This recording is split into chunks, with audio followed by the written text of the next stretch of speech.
welcome to another episode of the AHRC Marathon Training Vlog. MK here, and it's Wednesday. We're trying to get over hump day. It's not easy, but we're trying. Woke up at 3:45 a.m. once again today because the kids had a medium long run. Cole and Evan had 14 miles with speed play this morning, and they were able to knock that out of the park. Got it done, did it really well. I asked them to focus on the floats and easy pace rather than focusing on the 1 minute ons, and just do the 1 minute ons only at 5K race pace. So that's about 6 minute pace to 6:10 per mile for Cole and Haven, or Cole and Evan. So not a huge effort on the ons, but sometimes it's a little bit harder to maintain speed on the offs. Whenever you try to float up to easy pace, it's so tempting to start jogging or to go hands to knees. So they did a really good job of maintaining easy pace on the floats and maintaining the easy pace on the remaining miles on the way back home. This morning, while the kids were doing their medium long run, I did a 4.5 mile run. I was kind of testing out what easy pace felt like, and I tried a few minutes at 7:30 per mile, and a few minutes at 8 minutes per mile, a few minutes at 8:30 per mile, and they all felt really similar. They all hurt a lot.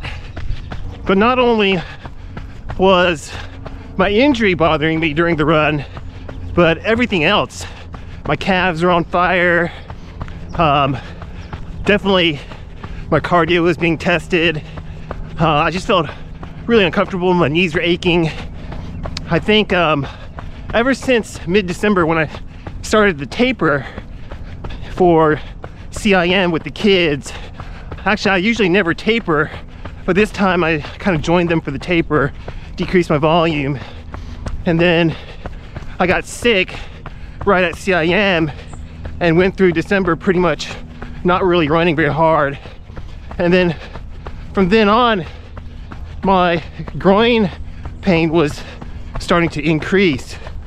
So I decided to kind of take it easy. So all through mid-December to the end of December, and then all through the first half of January, I was either taking it easy or not running.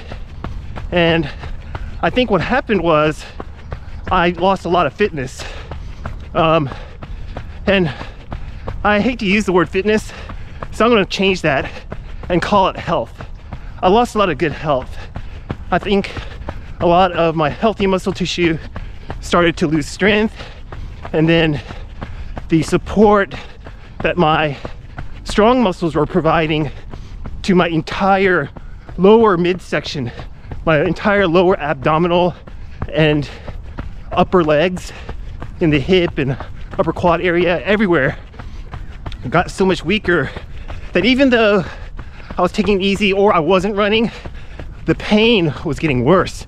That meant that doing daily activity like walking around, sitting and doing work at my desk, standing in the kitchen and cooking, they were all taking a toll on my lower abdominal area and my upper leg area, and my pain was getting worse. So I think I gave it a good honest try of decreasing load, decreasing intensity, decreasing volume.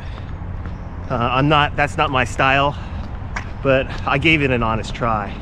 And just seeing the results and being in a worse condition, and actually I'm in the most pain now that I have ever felt during this entire ordeal. So I decided to make a giant decision and a huge U-turn. I'm going to preface by making sure that you understand that everybody is different, that I believe that everyone's situation is unique, and there are circumstances that you may not know about me, and I certainly don't know about you. And even though you see me on the daily, there are lots of things that you don't know about the entire big picture of my life and my training life.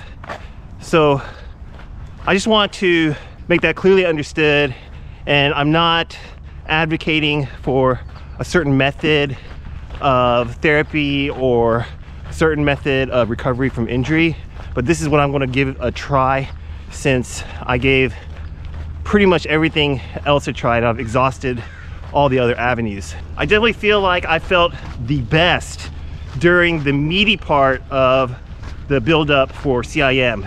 Whenever we were working really, really hard, whenever we were doing the kind of base endurance training, like 18 weeks out, whenever we started doing more strength type of training, like 10, 12 weeks out, and then whenever we were getting to more race-specific training, about 5 to 8 weeks out, I felt really strong. I've never felt like I could do the workouts within long runs so easily, and my heart rate was pretty low, and my legs were feeling good, and I had pop and speed in my legs. It wasn't until I started kind of decreasing the intensity, decreasing the volume, and I believe that my muscles and my ligaments and tendons that were healthy were actually getting weaker. And then because of the lack of support in the injured areas, those weaker areas that used to be healthy became inflamed and now are injured as well. So I'm feeling pain, not in the original places when I first started this recovery process, but I'm feeling more pain in more areas and at a greater degree. So I made a giant decision to stop the rest. I'm going to go back to running. I realized yesterday that when I run at 13 minutes per mile, the amount of discomfort that I feel is the same as when I run 7:30 per mile. And you know, I mean, minus the other stuff, like minus breathing hard, and I'm out of shape, but I decided, like, okay, I'm going to have to just bite the bullet. I'm going to have to feel this discomfort until I gain back my old fitness, and then maybe I can go back to that dull feeling of the groin pain that I had in the past, and then I can start working on improving that through therapy, through stretches, through anti-inflammatory drugs, and do all the things that I know that I can do and I think that I can do to help get me back on the road to being 100% normal. So like I said before, I'm not advocating for anybody to run through their hurt. I'm not advocating for anybody to follow my lead and do what I say. But what I am doing is I'm sharing with you my snapshot of this part of my running journey, and I'm giving you an opportunity to see how I took some wrong turns along the way, and you can see all the steps in this part of my journey. And who knows, maybe if this works and I'm right, it can shed a little bit of light on your own journeys, and if you are having similar problems that I am. One of my favorite run vloggers, Spencer Brown, he goes by the athlete special, and he's injured right now. He has a pretty bad Achilles tendonitis, and because he's a faster runner, this is a lot more kind of impactful, because you use your Achilles tendon a lot more for explosive movements, and he's more of a fast middle distance runner. I feel for him because he's going through a tough time and he can't run through some dull pain. Like, I've had Achilles tendonitis, and if I'm not careful about the way that I step, it'll flare up, but I can still run because I'm not really doing any explosive movements or anything. So I feel for Spencer Brown, because you know, all he knows is that kind of running, and he's not able to do it at all.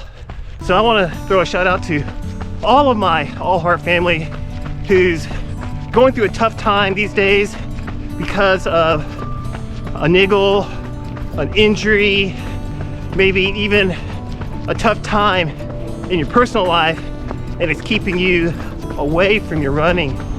Hang in there, stay positive, do things, don't sit by and watch the days go by you. Instead, do something about your problem, whether it's your niggle, your injury, or in another area of your personal life. Take care of it, try to stay positive, and get back out running when you think you can. All right, Future MK here with a summary of my workout. I was able to cover 4.81 miles in distance, and that took me 43 minutes and 37 seconds with an average pace of 9:04 per minute. I had an average cadence of 181 steps per minute, and I did that workout as a run walk. I ran a majority of it. I walked some while I was vlogging in order to keep my heart rate down a little bit lower and allow my inflamed tissues a little bit of an opportunity to kind of settle down. AHRC Run Club has grown so much because of you, our AHRC family. Thank you so much. Please keep doing what you're doing. Keep going out there and crushing like you're doing, either every day, once a week, 3 times a week, 5 times a week, whatever it is. Keep doing it. Keep watching our videos. Hit that like button. Smash that subscribe button if you haven't done so already, and join the AHRC family. I'm putting this awesome cloudy run up on Strava, and you can find it by searching for Michael Kent at AHRC. You can even join our Strava club by searching for AHRC. Thanks so much for coming along with me on this awesome second run of today. Couldn't have done it without you. It made it a whole lot easier. I hope you have a great day and a meaningful run. I'll see you in the next one. All right, bye now.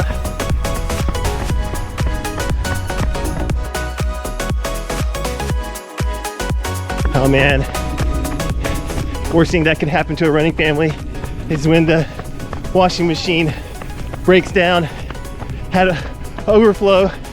So it seems like there's a problem with the water levels sensor, and so I shut things down and called the repair guy, but it's like going to take quite a while, so I started tinkering with it. I was able to get like a lot of dust cleared out where the connectors are. I give it another go, and the water sensor seems to be working. Although I did try a different level. I tried the extra small just in case. So I'm going to try it with other water levels today. But if you're an electrician or if you're handy with washing machines and you know what the heck is wrong, give me a shout. Thanks a lot.